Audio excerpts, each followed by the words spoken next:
Hello, hello, hello, and welcome. Welcome to today's call, Grief and Loss. My name is Rita Wood, and today I'm going to share some of the some of the principles that work, principles that we believe they are 100% true. It's a belief system, and we know that people believe, and they have a belief system, and they receive value from that belief system. They receive protection, they receive identity. And I'm going to do it through the Fast EFT mindset. Fast EFT was created by Robert Gene Smith. And these are principles that we value to be true. So today's call is going to be an hour, and it'll be fast, and the time will go by fast. So what I'll do is I'll share these principles, and then I'll share the principles of grief and loss, and how we all have different processes on how we process that. And then after that, we will do some questions, Q&As on that. And then tomorrow we will do an actual demonstration on how you can actually change how you see and perceive loss and grief. And how you see and perceive that, it's going to change from a neuroplasticity. It's going to change from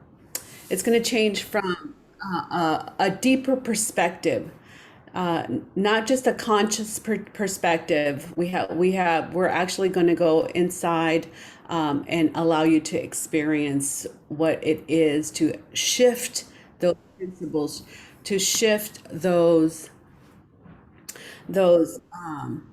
hurts and those pains. So I'm going to go ahead and start. And so I'll start, and then I'll do 15-20 minutes of this, and then we'll do some questions and answers, and we'll go through the grief process. So hi, my name is Rita Wood. My business partner Tammy Magnuson is on the go. So you will get to ask questions towards the end. And then tomorrow we will do an actual demonstration. We can pick one of you who have maybe experienced some sort of grief, some sort of loss. And once we do some brain training around that, you can share your experience to the rest of us. So I'm going to do the presentation now as people are coming in and getting themselves in order. I'm sure how we show up to these events really gives us a light of how we show up in other places.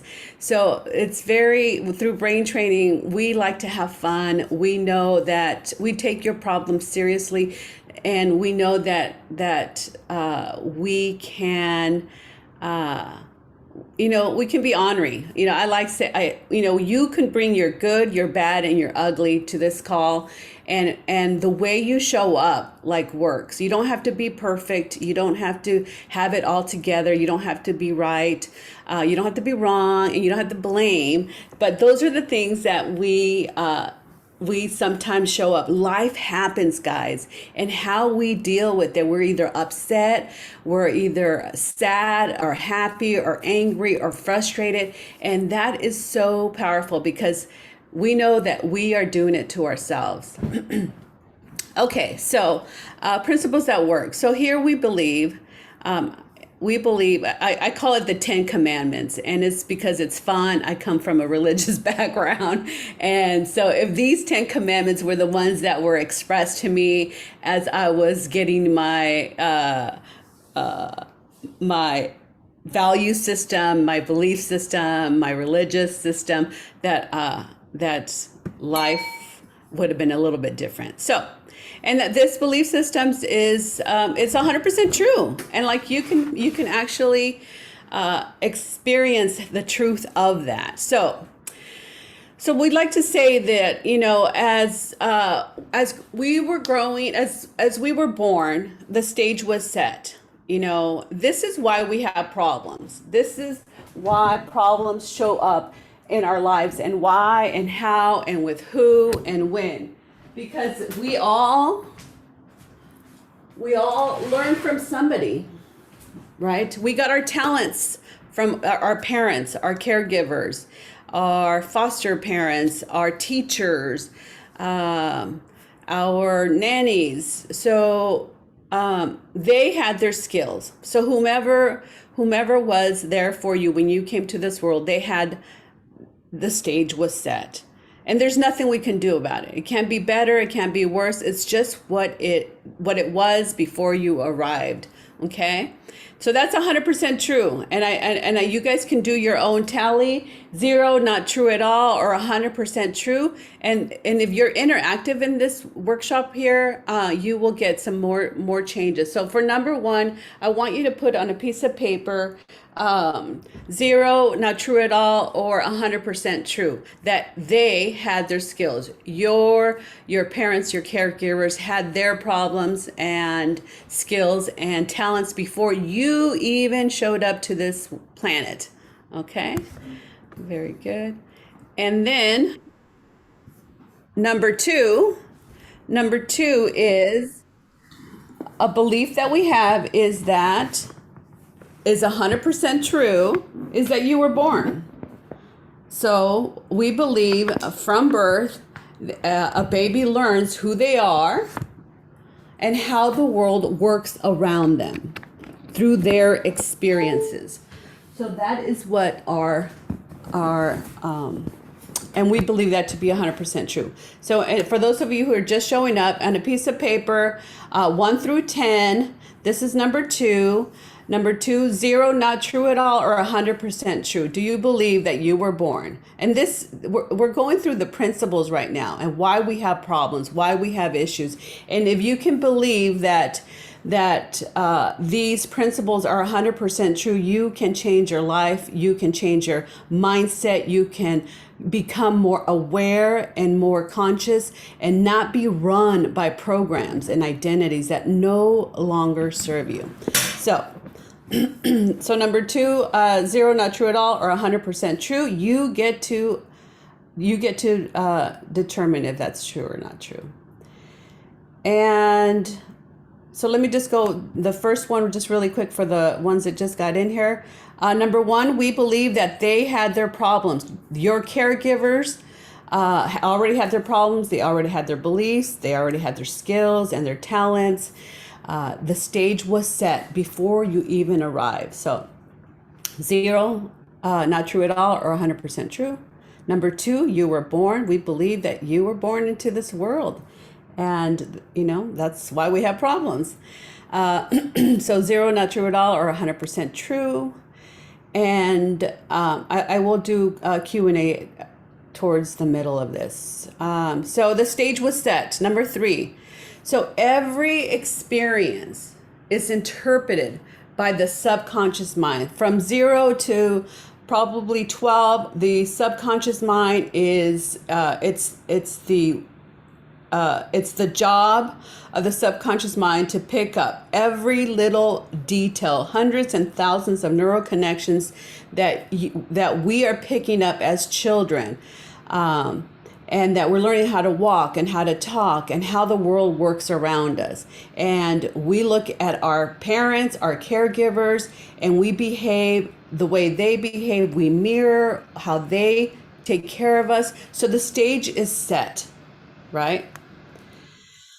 Okay.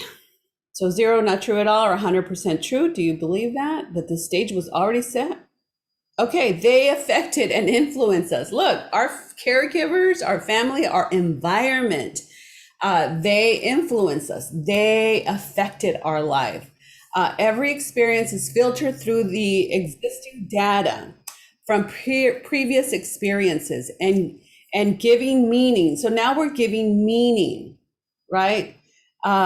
With this information, we are taught and affected and influenced by our caregivers to the best of their ability. Look, if you grow up in an alcoholic home, the alcoholics are going to do what the alcoholics do.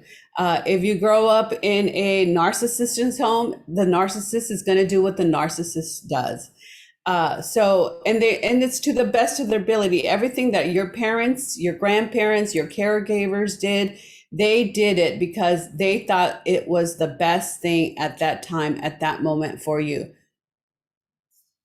So, based on what they thought was correct at that time. So, why we have problems is your experiences.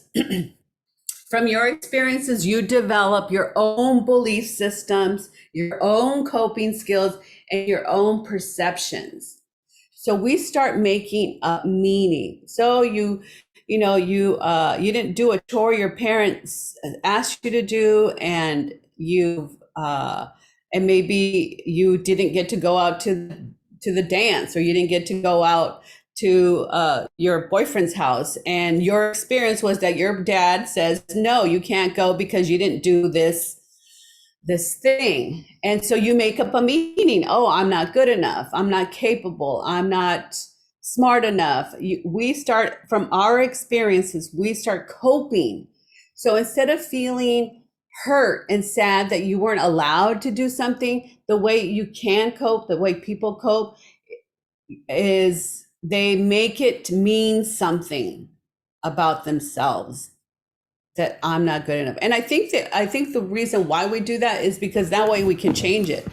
Because we can't change anybody. So I think in an unconscious level, we know that if I say I'm dumb, then, or I'm stupid, or I'm not capable, or I'm not good enough, there's some perspective that we have a say in the matter, like we can change our lives. So principles that work, why we have problems. Number 6, we start creating identities, like I was just saying earlier, identities from our experiences, from the experience of a child. So you make a decision in the 3rd grade, the 5th grade, the 6th grade, you're making a decision and you're identifying yourself as an I am. And what kind of I ams do we normally do? I am smart. What if you were to come home and you told your parents, I'm smart, I'm so creative, I'm energetic, I'm just the life of the party. What kind of conversations would you be getting from your family members? So 6, I started creating I ams. So just notice how you have some. Maybe at this moment in time, if you can take a couple seconds, you can just right off the top of your head, I am what? I am tired. I am sick. I am bored. I am this lady. I don't even know what she looks like. I'm confused. I don't know what I'm doing. I've never experienced this kind of call this way. Like whatever it is, just notice how we are self-identifying with what's going on in this as little people, as growing up, in our relationships. So we have the I am. Okay, the 7th one is identity. When we create an identity, it's also saying this is how we're going to operate, and this is how we're going to survive. So you start to operate from lack, if you're operating from lack. Or you start to operate from abundance if you have the abundance mentality. So you, the child, begin to operate and survive within the world. The subconscious is constantly referring to the data and then promoting the brain to trigger the organs to produce the chemicals, to feel these sensations, to feel this emotion, the impulse of that identity. So if you're saying, I'm smart, I'm intelligent, I'm creative, what do you think your body has to do? It has to operate from that mindset, from that principle. Okay. So, and you can assess it 0, not true, or 100% true. Is this true in your life? You will notice that if you say, I'm tired, guess what? Everything available for you is going to look good. The TV is going to look comfortable. The couch is going to look cozy. The blankie is going to look because you said I'm tired, and that's where your brain's going to start now spotlighting and looking for those triggers and producing that tired chemically sensation. So okay, and we know that the brain works metaphor. For me, 20 years ago, metaphor was a weird word. I don't know what metaphor meant. I didn't know how it showed up. I don't know why people spoke in metaphors.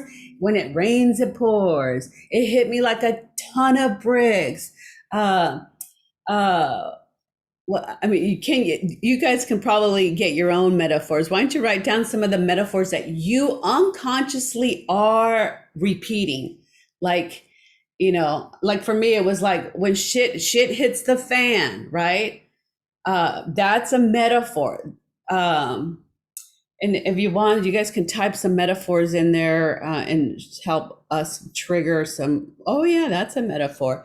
So metaphors are therefore all problems. So this is what we believe is that all problems are a metaphor. They're an expression that is built from what our inner resources, our inner references, and our inner processes, how we do it inside our heads.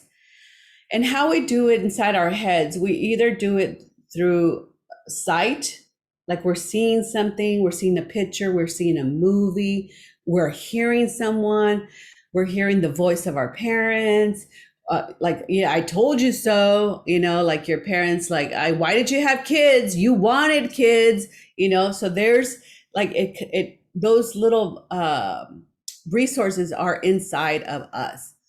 Whether you're consciously are doing it or unconsciously remembered, it doesn't matter. The brain will use metaphors. So make a list of some of your favorite metaphors. Because if you can do that, then you can start being aware. You can start seeing and noticing that all problems are metaphors. How much money you have in your bank is a metaphor of what it is that you believe about you and how you relate with money. The relationship we have, which if it's a great one with our partners or if it's a bad one, it's a metaphor. Our relationships is a metaphor of what we hold inside our minds, our sensations, our stories, our narrative. That is all a metaphor. So our bodies, our mind, body, spirit is a metaphor of what we hold inside. And what we hold inside are memories of when I got beat up. I got memories of when I got divorced and the partner cheated. We have all these resources that are a metaphor for all our problems are an expression of what we hold inside. I love this one. This is the biggest one. We're probably going to spend a lot more time in the metaphor. But zero, you believe it to be true, 100% true, or 100% true, or zero, not true at all. You have metaphors for your life. When the shoe fits, if it walks like a duck and it talks like a duck, it's got to be a duck. These are all metaphors and they all mean something for different people. Okay, why we have problems, issues, pains, and symptoms. So I just kind of talked a little bit about that. There are different doctrines to explain why you have the problem you have, okay? We have religious groups and doctrines that say it's because you're a sinner.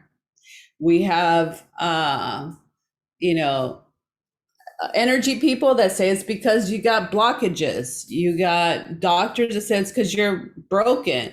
You got psychologists and it's because you're diagnosed with whatever.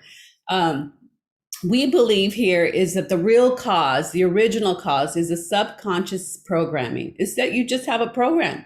It's a program you created back in the day to help you cope with the hurts and the pains from family members and events. And then we are still using them today. So there you are, you're a third grader, you misspelled the spelling word and you now call yourself dummy. And so therefore throughout your your life, you play like a dummy and you don't step up because you might get it wrong and there might be a mistake. So these programs are running. You're acting and behaving like a third grader, a fifth grader, an eighth grader, because the brain actually created a trigger or a program. This is how I should act and behave.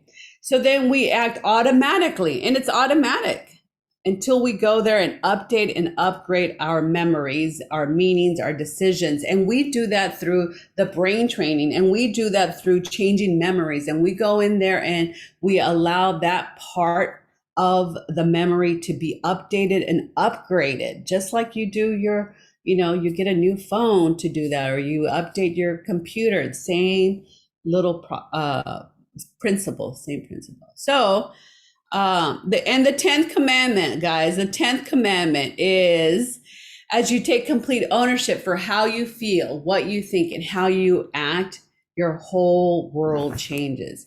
And we believe that to be 100% true. So for you, 0, not true at all, or 100% true. And I want to see who is 100% believe that as you take ownership for how you feel and what you think and you act, that your whole world changes. Who really, really believes that? And if you don't believe that, I want to know. I want to know, where are you standing with that? Hi, guys. Nancy, nice to see you. Cheyenne, nice to see you. Is it Cheyenne? Yeah, nice. Tammy, Nancy, nice to see you guys.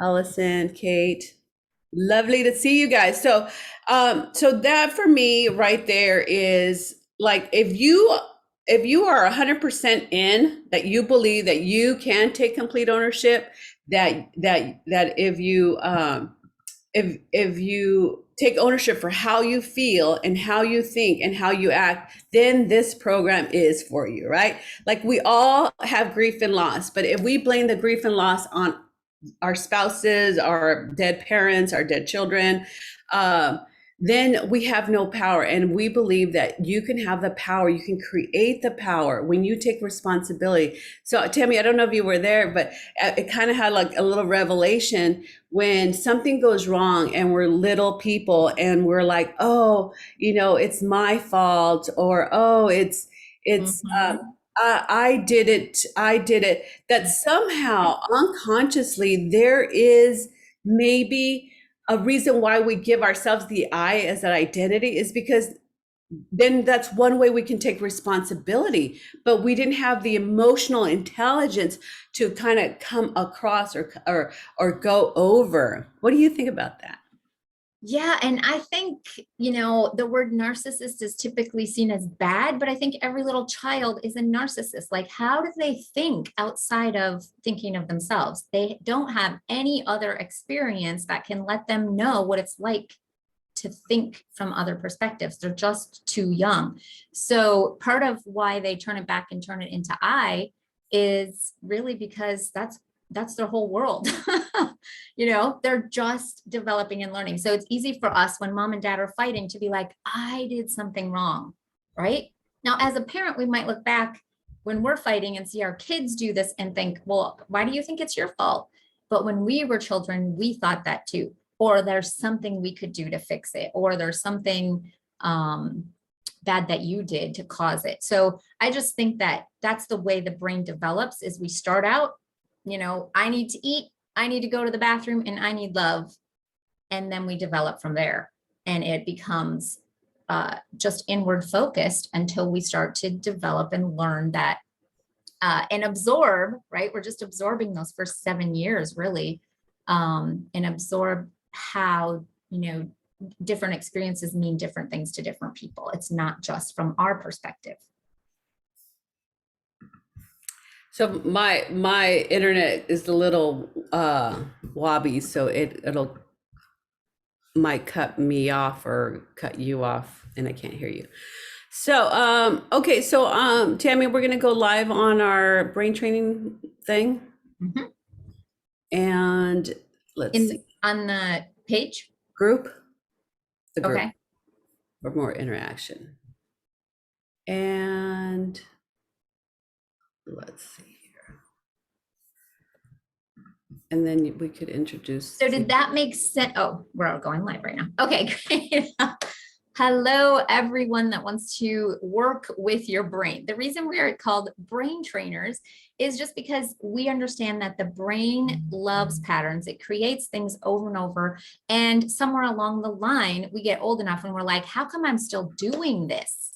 Right? So let's figure out how to work with our brain, deal with those childhood memories that are really driving what's going on in our life that we don't want, so we can get better and different results. So welcome to our call tonight. We're talking about how grief and loss, how things happen in our life and cause grief and loss. And sometimes it's really hard to let it go. It's hard to allow it to flip and switch and be nice again. And sometimes it turns into depression and other ailments, doesn't it? Because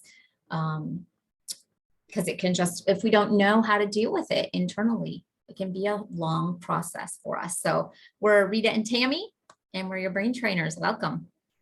Welcome, welcome. So yes, guys, so grief and loss. So what we believe to be true about grief and loss is that everyone's going to experience some spectrum, some level of transformation, movement, and we call it grief and we call it loss. And it's just an old traditional name that we have been brainwashed, programmed to receive it as a loss. Like something's here and now it's not, and it's considered a loss.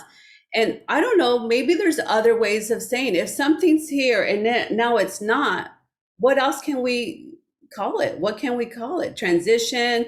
We could like, I don't know, like, is there another word that like grief? We have our own grief programs. Like if you loved me and I died, you must grieve me and wear black. And because that shows the level of love you had for me. Like that's a program. And I don't know where we got it. And it's culturally too, right? I mean, it's religious, it's culture, it's the environment. And so the meaning that we give to someone's no longer with us, or our children grow up and they move and they have their own life. Yeah. Or our partners, transition into a new partner. Like, what do we make that mean about ourselves? I wasn't good enough. I didn't do it right. So we're always moving. It's the ebb and flow of life. It's the tide comes in and it goes out, and it comes in, and it goes out. There's not grief and loss as that's coming in. That's the ocean's not grieving.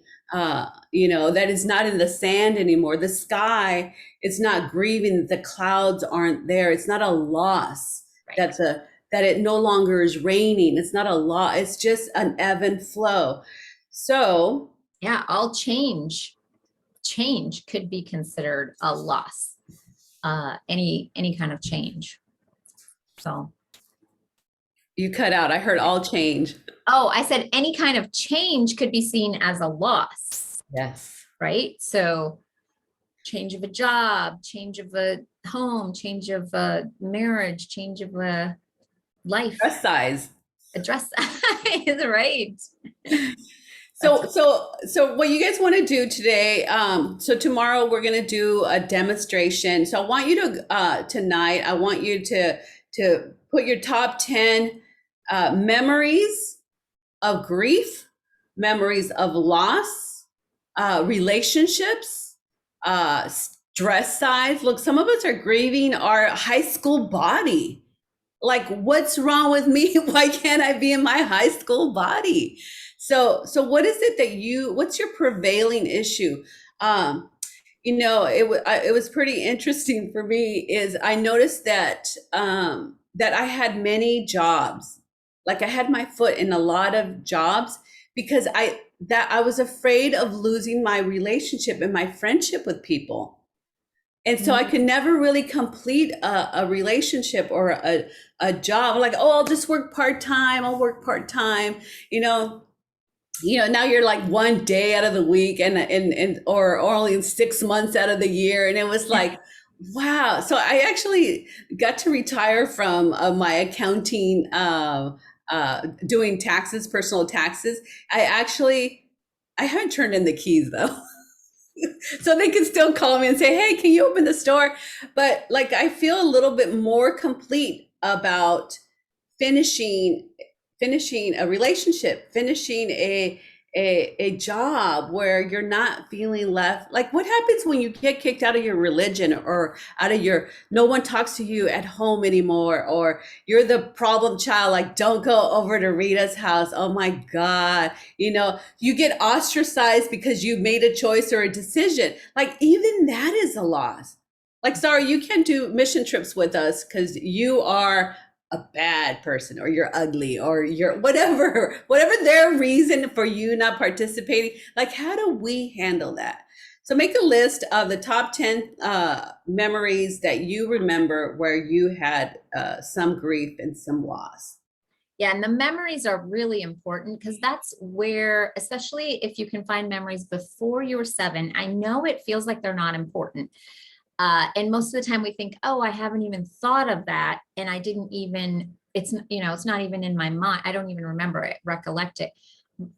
Spend some time to find some of those things that may have made you have grief and loss as a child.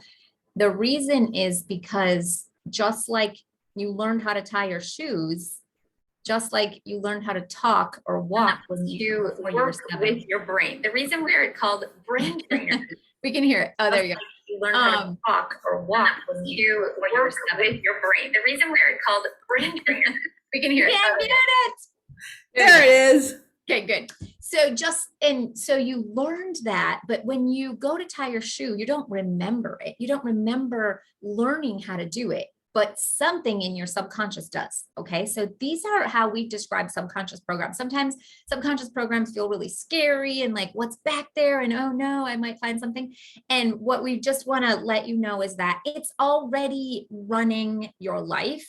So let's just shed some light on it. And the way we know it's running your life is because you don't have to learn how to tie your shoes and walk and talk every single day. Your brain finds the memory and does it for you. And so finding some of those grief and loss, or the way you saw someone else be in grief or loss, even especially before you were 7 years old. So grab those memories, because if those memories are driving the present feeling, which we believe they are, then that's where we need to go to make the biggest change for you. So you can feel like you're running the show instead of sadness is outside of you and it comes over you, which is what I thought, or it just takes control of my mind and starts making me think about these things that I didn't want to think about. How come I can't stop thinking about them? And when I found out the driver is the memory, then that helped me change everything. So that's why we want you to find those specifically and just jot them down, guys. We don't want you to spend a lot of time thinking about them, okay? Have some good, happy memories. Think of butterflies or bubbles or the ocean or a walk in the forest or a pony or a puppy. Have some good feelings available. So all you do is jot that memory down by a name, maybe Thanksgiving or a person's name or something else, and then move on, okay? Yeah, listen. Hey guys, listen to Dammy. Literally move on. Yeah. And we know that there's a part of your brain that wants to go there for many reasons, okay? It wants to go there so so it can give you the chemical cocktail of grief and loss, and it makes you feel kind of cozy and maybe used to it. Yeah, you're used to it, soothing. So listen, just write it down. 0 doesn't bother me. If you were to go there, you're not going there now, but if you were to go there, 10, it would be strong. Like that's just so you're gauging, because when we do this demo tomorrow, you will notice that 10, you'll probably even notice, you'll notice even shifts and changes just by hearing what you're hearing.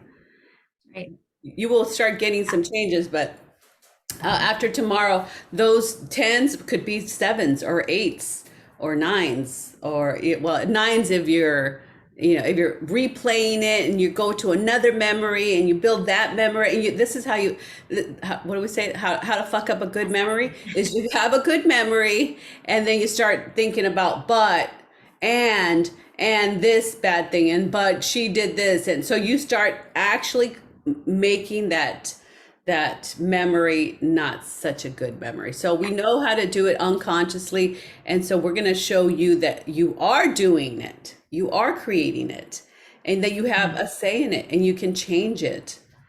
Yeah, it's very empowering. So maybe would you guys be up for a challenge?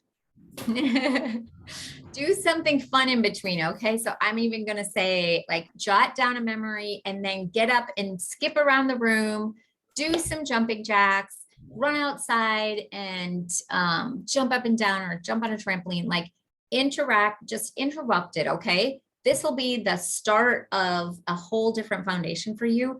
If you are like me and thought, I can't control this sadness, let me just give you a little head start on getting some better chemicals flowing for you. All right. So that's just how important I think it really is for you, is that you spend this little teeny amount of time on it. And I know that obviously you're here, so you're already have probably been sitting in that soup for a while. And I want you to start to make that transition even tonight when you write that down. Okay. Yeah, very good. Any questions on that, guys? Pretty simple. Who's up for the challenge? Who's up for Are the you gonna challenge? do it? Who's gonna skip? Raise your hand. Who's gonna, yeah. There's little hands on the bottom, guys. They're called reactions. So if you don't want to show your face and raise your hand, put a thumbs up or raise your hand if you're gonna skip. No skippers?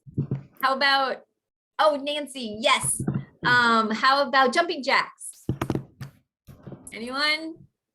How about going outside and looking up and just like getting some nature? That's what Shayna's gonna do. All right, take some deep breaths, look at nature, find some good things. Here's another one for somebody that's not, doesn't want to be super active. Who would say 10 gratefuls in between? Anybody? Like, this would be good for everybody. All right. So we use these skills. We use these skills to help give you different results, and it will update and change some of those sensations for you. So it's the most exciting thing to know how to, what to do about sadness and loss, because it can feel like it's so overwhelming and you can't dig your way out of it, right? You can't just, what do they call it? Pull yourself up by your own bootstraps. Metaphor. Your metaphor. Yeah. Make sure you guys are writing down your metaphors, because I want tomorrow.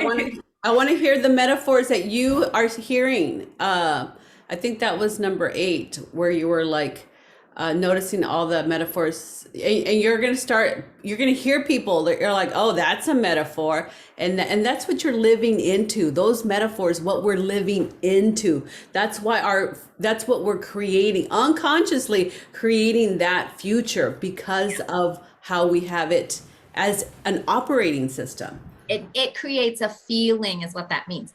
So when somebody says, pull yourself up by your bootstraps, that feeling is I've never pulled myself up by my own bootstraps. They don't even make boots with straps anymore, but those words create a sensation, right? It's not even real. It's not even true. I've never pulled myself up by my own bootstraps, and neither have you, but now it created a sensation. And that's what metaphors, our brain uses as metaphors to give us a sensation. All right. So be 10 gratefuls. Yeah, great idea. You can say them in between. You jot down a memory and you're just like, oh, I'm so grateful I have fingers. I'm so grateful I can smell my peonies are out right now. So like, I'm so grateful I can smell peonies. I'm so grateful that I can see my child's face or my cat or dog. Like whatever you can think of, just look around the room or scan your body and think of 10 things you're grateful. Go back and write down a memory and then do that again. Get up and skip for those that want to skip, or go outside and smell the flowers and start creating a different state. So since that, I'm going to hold you accountable to this. I know that you'll do it. So this little challenge, and sometimes that's what we need, right? Sometimes we need that accountability and we need that little challenge. First, we might need to know what to do. And I'm going to tell you that. And then you need to know that you're going to be accountable to do it. And that will help you start to make these changes. Okay. Yeah, and you guys, you know, when Tammy's um, talking about is what we're doing is the good bad collapse, okay? It might sound skipping, jumping jacks. The science is out. Yeah. The neuroscience is out.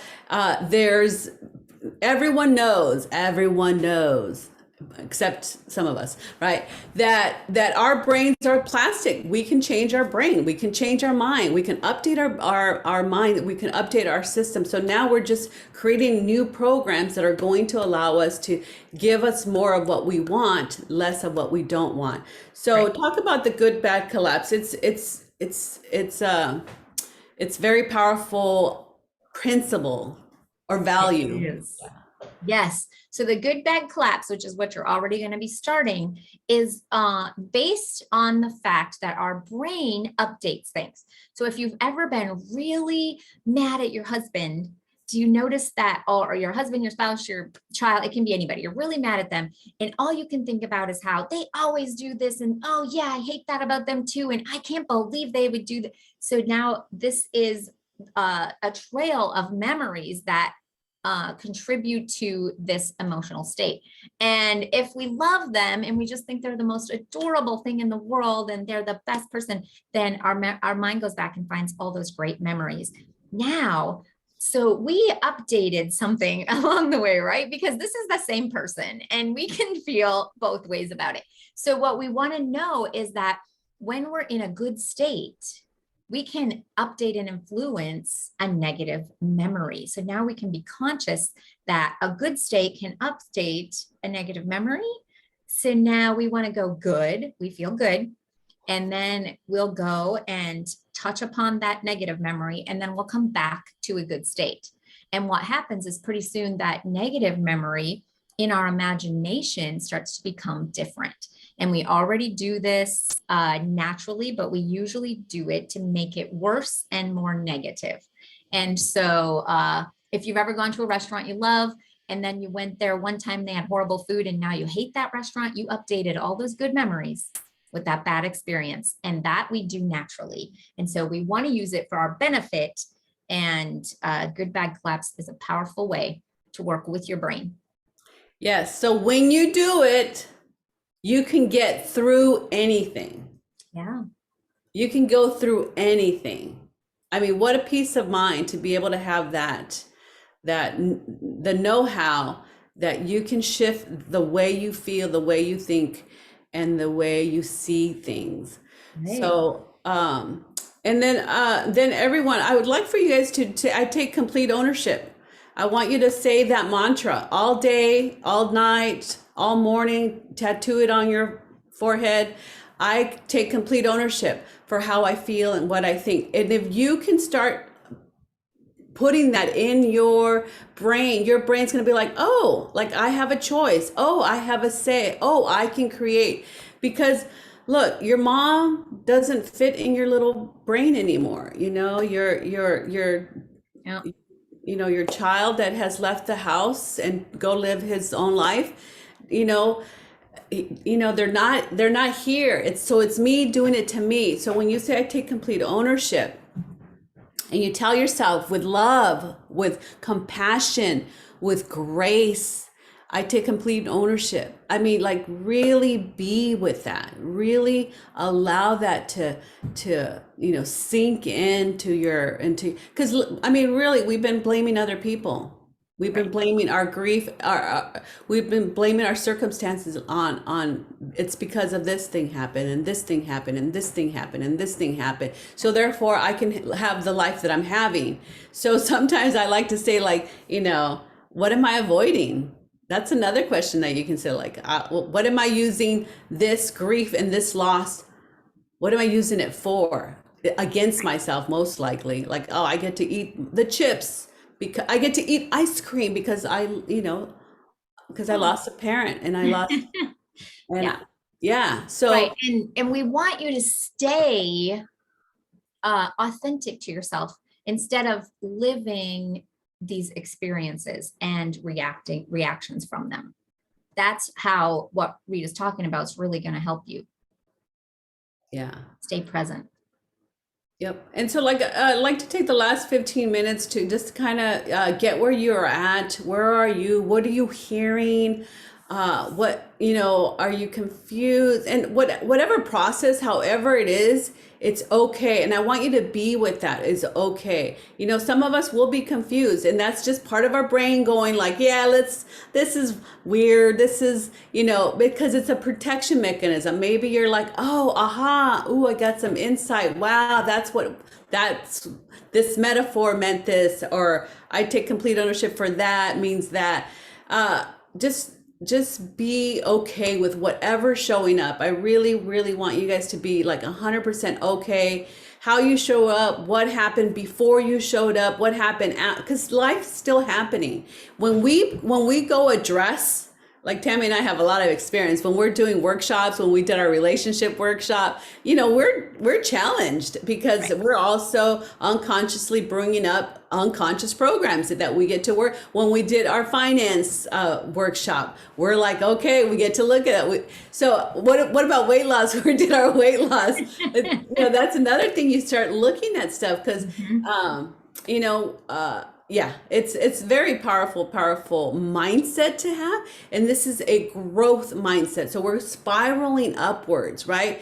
And, you know, a mindset is you set some standard, you set some pivotal point, you set a way of, I take complete ownership. Now that's a mindset. Your mind's already been set for I take complete ownership. So everything that you're doing, you're having that mindset. Or do you, you know, sometimes some of us have a negative mindset, you know, and so it takes us to that mindset that is negative.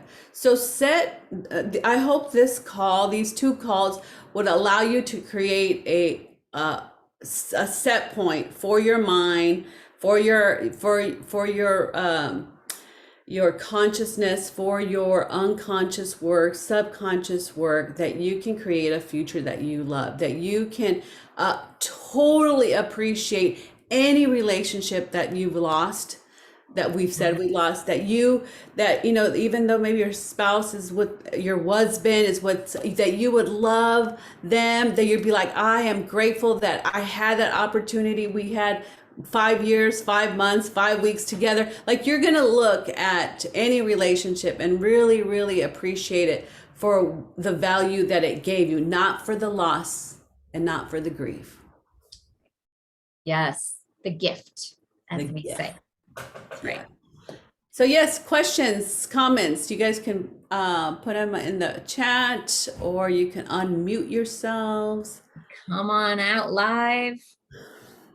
You're here to learn, and we are here to share our experiences.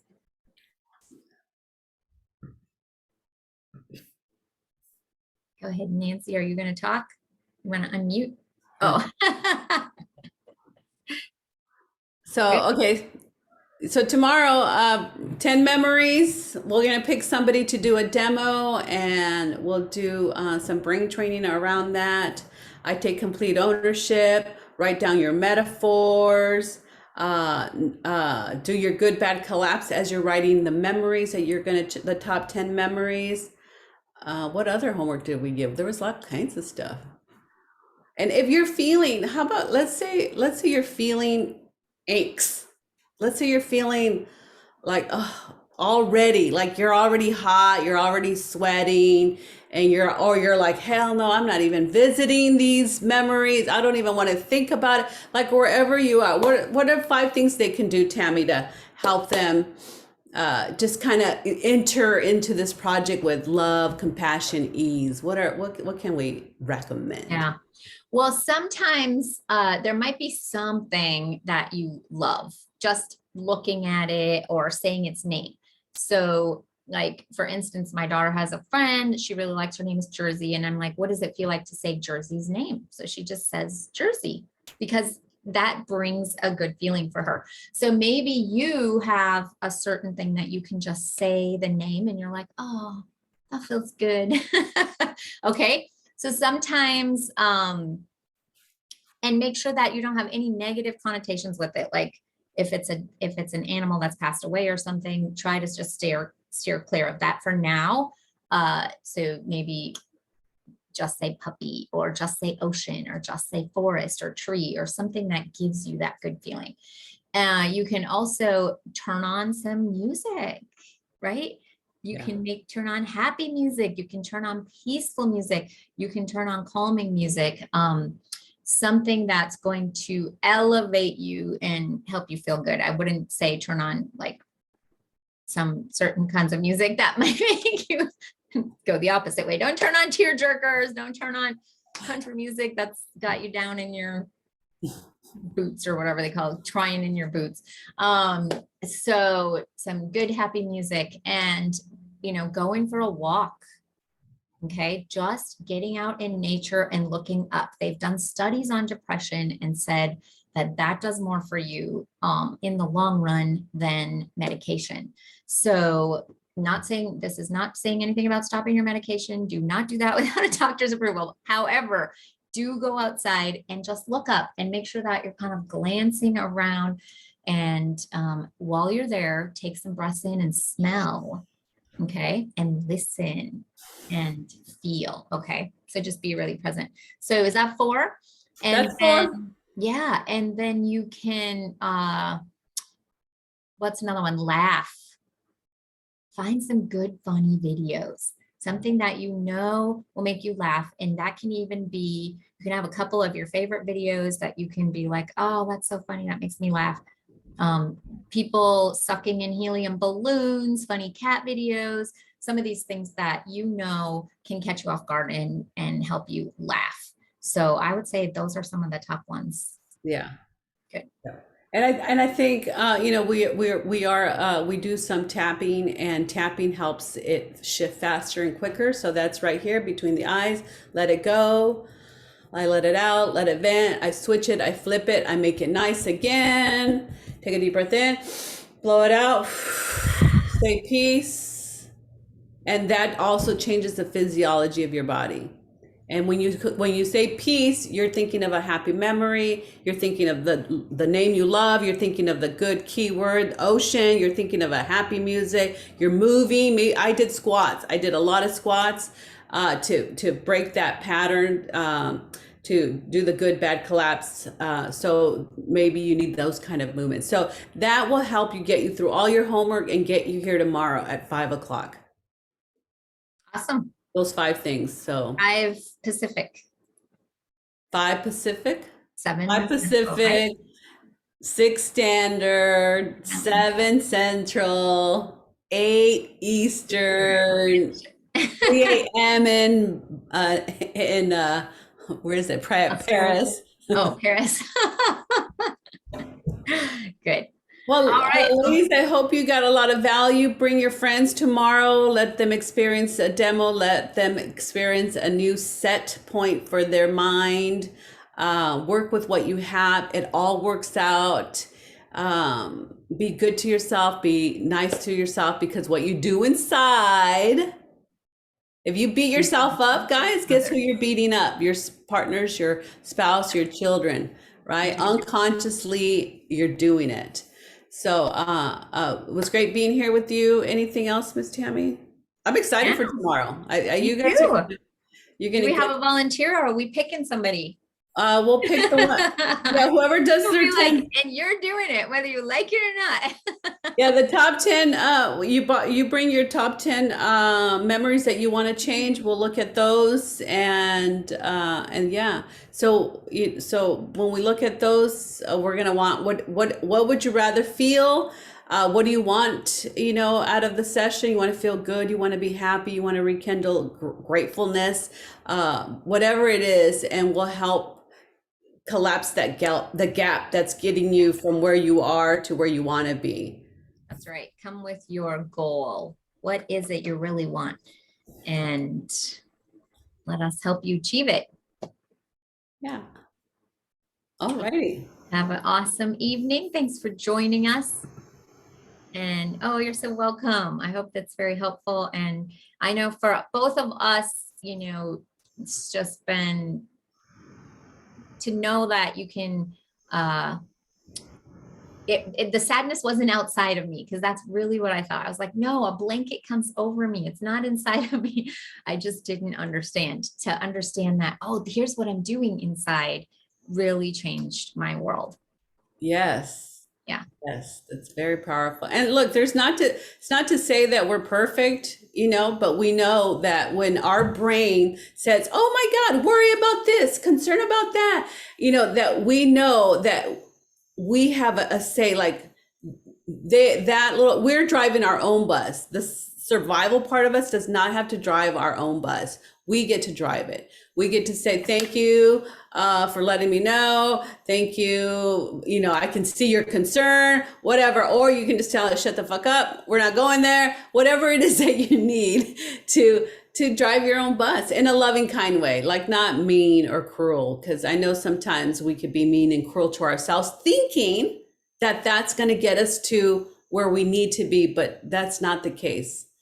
So, yep. Yep. Very good. Have an awesome evening. See you tomorrow. Bye, guys.